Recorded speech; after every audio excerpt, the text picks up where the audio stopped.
সরকারি কর্মকর্তা কর্মচারীদের জন্য পে স্কেলের অনেক সমস্যা তৈরি হচ্ছে এবং এটা আন্তর্জাতিকভাবেও একটা নিষেধাজ্ঞা আসতে চলেছে। এবং আইএমএফ যারা সারা বিশ্বকে ঋণ দিয়ে থাকে, অর্থনৈতিকভাবে স্বাবলম্বীভাবে যারা ঋণ দিয়ে থাকে, সেই আইএমএফ পর্যন্ত পে স্কেল বাস্তবায়নে না বা অনীহা প্রকাশ করেছে এবং পে স্কেল যাতে না হয় সেটার জন্য বাংলাদেশ সরকারকে পরামর্শ পর্যন্ত তারা দিয়েছে।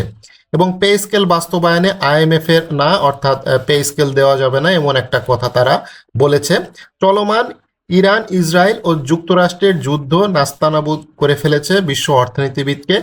এই যে যুদ্ধটাতে লেগেছে, এটা তো আইএমএফ তো আপনারা জানেন যে আমেরিকার একটা প্রতিষ্ঠান এবং তারাই যুদ্ধ লাগিয়েছে। তারাই আবার বলতেছে যে না, এই সরকারি কর্মকর্তাদের বেতন ভাতা বৃদ্ধি করা যাবে না। বাংলাদেশেও এর চরম প্রভাব পড়েছে, তবে এই প্রভাব সামনের দিনগুলো আরো তীব্র হবে বলে সতর্ক করেছে আন্তর্জাতিক মুদ্রা তহবিল আইএমএফ। এই জন্য এখন থেকে প্রস্তুতি নিতে বলেছে। ঠিক আছে, তো যেহেতু সামনের দিনগুলো আরো খারাপ যাবে, তো বেতন ভাতা বৃদ্ধি করা যাবে না এবং সবচেয়ে ভালো হয় সরকারি কর্মকর্তা কর্মচারীদের বেতন ভাতা সম্পূর্ণ বন্ধ করে দেওয়া। সেটাই দিলে সবচাইতে বেটার হবে এবং সেটার প্রস্তুতি আসলে তারা নিতে বলেছে। বিশেষ করে বাংলাদেশের মতো ভঙ্গুর অর্থনীতির দেশগুলোতে জ্বালানি ও খাদ্য সংকট তীব্র থেকে তীব্রতর হতে পারে।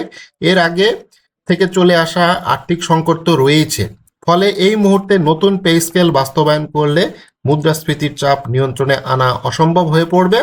আবার পে স্কেল বাস্তবায়নের জন্য অতিরিক্ত যে অর্থের প্রয়োজন হবে তা যোগান দেওয়ার জন্য সরকারের কঠিন হয়ে পড়বে বলে মনে করে আইএমএফ। আইএমএফ এখন এই কথা বলতেছে, অর্থাৎ আন্তর্জাতিক মুদ্রা তহবিল তারা সরাসরি বাংলাদেশ সরকারকে বলতেছে যে সরকারি কর্মকর্তা কর্মচারীদের বেতন ভাতা বৃদ্ধি করা যাবে না। এটা করলে তোমাদের দেশের অর্থনীতি এমনিতেই ভেঙে আছে, আরো ভেঙে একেবারে টুকরো টুকরো হয়ে যাবে। ঠিক আছে, তো এছাড়া শুধুমাত্র সরকারি খাতে বেতন বাড়ানো হলে বেসরকারি খাতে কর্মকর্তারা প্রচন্ড চাপের মুখে পড়বে বলে মনে করে সংস্থাটি। অথচ দেশে বিপুল সংখ্যক জনগোষ্ঠী বেসরকারি খাতে সংশ্লিষ্ট, এজন্য প্রস্তাবিত নতুন পে স্কেল বাস্তবায়ন আপাতত পিছিয়ে দেওয়ার সুপারিশ করা হয়েছে। মানে মরার উপরে খাড়ার ঘা যেটা বলা হয়, ঠিক আছে, মরার উপরে খাড়ার ঘা। মানে সরকার তো আসলে এই বিষয়ে কোনোভাবেই মানে চুপচাপ আছে এবং আগামী বাজেটে এই পে স্কেল বা সরকারি কর্মকর্তা কর্মচারীদের বেতন ভাতা বৃদ্ধির বিষয়ে কোনো আলোচনা হবেও না, কোনো বাজেট বরাদ্দও তারা রাখবে না। এবং আইএমএফ তো বলেই দিয়েছে, আইএমএফ এর তো জন্য বাংলাদেশে বিভিন্ন দালালি মিডিয়া, দালালি অর্থনীতিবিদ আইএমএফ এর হয়ে কাজ করে। তারা তো এই যে কিছুদিন আগে দেখলেন ডক্টর দেবপ্রিয় ভট্টাচার্য, তিনি তো আইএমএফ এর সাথে সংশ্লিষ্ট একজন ব্যক্তি। তো তার মাধ্যম দিয়ে মূলত আইএমএফ এই কথাগুলো বলেছে এবং দেশের অর্থনীতি খারাপ। আসলে দেশের অর্থনীতি আসলে ভালো ছিল কোন সময়? স্বাধীনতার পর থেকে এ পর্যন্ত বাংলাদেশের কোন সময়টা দেশের অর্থনীতি ভালো ছিল? কোনো সময় তো অর্থনীতি ভালো ছিল না, ভঙ্গুর অর্থনীতি সবসময় ছিল। তা এটার জন্য এই পে স্কেল বা যে সরকারি কর্মকর্তা কর্মচারীদের বেতন ভাতা যে কম, এটা তো আপনারা জানেন, সবাই জানে, সরকারও জানে। তো এইটা কেন বাস্তবায়ন করা হবে না সেটাই এখন বড় প্রশ্ন। তো সম্প্রতি ঢাকা সফরে আইএমএফ এর এশীয় অঞ্চলের প্রধান তিনি বলেছেন অর্থমন্ত্রী আমির খসরু মাহমুদের সঙ্গে বৈঠক করেছেন এবং এই সুপারিশ করেছেন বলে অর্থ মন্ত্রণালয়ের একটি সূত্র থেকে জানা গেছে।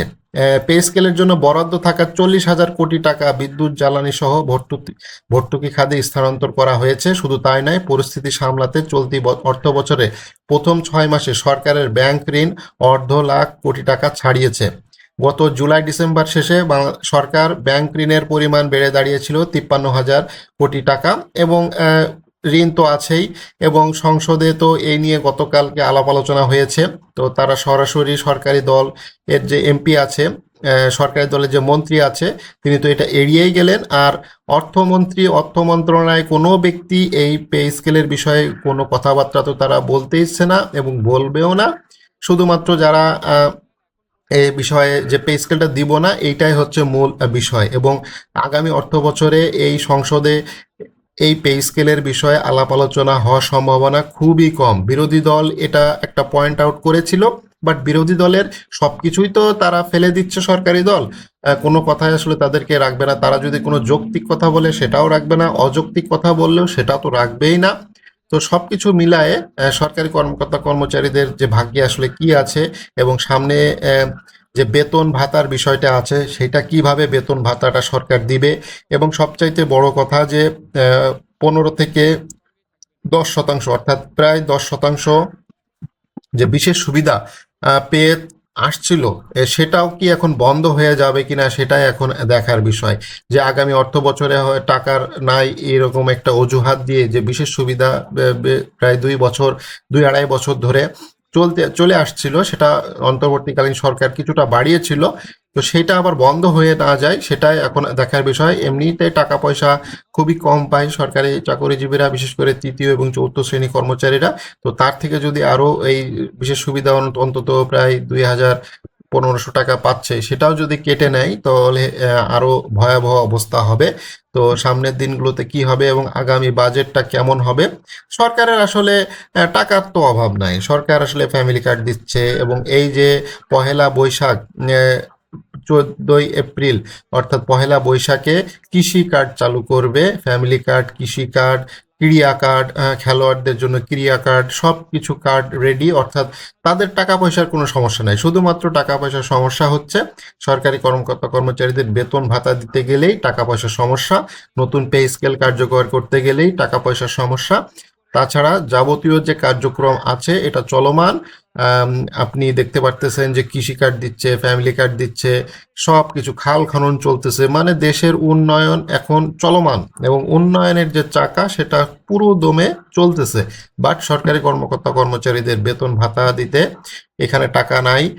এই টাকাগুলো ধার করে আনতে হচ্ছে। IMF যেহেতু বলেই দিয়েছে যে এর টাকা পয়সা নাই, টাকা পয়সা কোত্থেকে তোমরা দিবা? IMF এর যেহেতু বলেছে, এখন সংসদে অর্থমন্ত্রী বলবে, IMF পর্যন্ত বলে দিয়েছে যে পে স্কেল দেওয়া যাবে না, পে স্কেল দিলে দেশের অর্থনীতি আরো ভেঙে পড়বে, মুদ্রাস্ফীতি বাড়বে, জিনিসপত্রের দাম বাড়বে। তো সেই অর্থে আমরা পে স্কেলটা দিতে চাচ্ছি না, এই ধরনের বক্তব্য বা এই ধরনের যুক্তি তারা সংসদ এবং বিভিন্নভাবে উপস্থাপন করার চেষ্টা করবে। তো যাই হোক, সর্বোপরি যেটা মনে হচ্ছে সরকারি কর্মকর্তা কর্মচারীদের পে স্কেলটা আশার আলোয় থেকে গেল এবং ঝুলে গেল, এবং তাদের কপালটা আসলেই খারাপ।